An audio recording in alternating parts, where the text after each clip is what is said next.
some of the discourse that has been percolating, especially online, since you made this announcement. A top Trump campaign official in 2020, Tim Murtaugh, tweeted earlier today that you're the best thing that's ever happened to the Republican Party.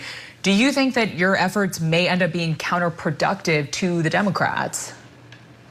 No, and I think part of the reason why people think that is because they aren't reading beyond the headlines. What we're doing here are in no way, shape, or form is what we're doing potentially risking the House of Representatives or having a majority there, because we're only focused on Democrats that are in safe Democratic seats where essentially no matter what happens, it's almost certainly going to be a Democrat that is elected there because it's such a blue seat.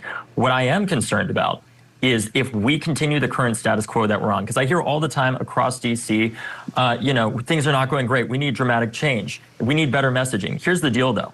We can have the best script in the world, but if you have terrible actors, it doesn't matter how good that script is. And a lot of people, clearly by the polling, know they feel like the Democratic Party is not meeting this moment. And the only way we're going to change that is by electing leaders who are there to fight for them, that are on the front lines a lot of the time of so many of these issues. So, for example, right now in Congress, if we had the same number of 25 to 30-year-olds elected in Congress that there are proportionally in the general population, we'd have over 40 members of Congress under the age of 30. Right now, we have one.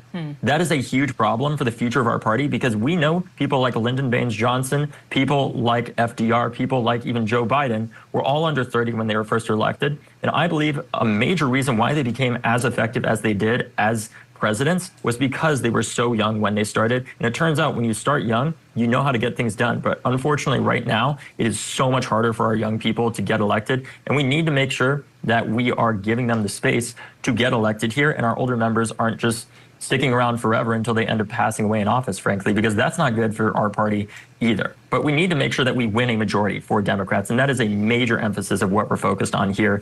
And that's what we're here to do. The well-known Democratic strategist James Carville said in response to this announcement of this plan that you have to primary Democrats, he said that the DNC should sue you and called you, quote, a contemptible little twerp. What is your reaction to that? Try it.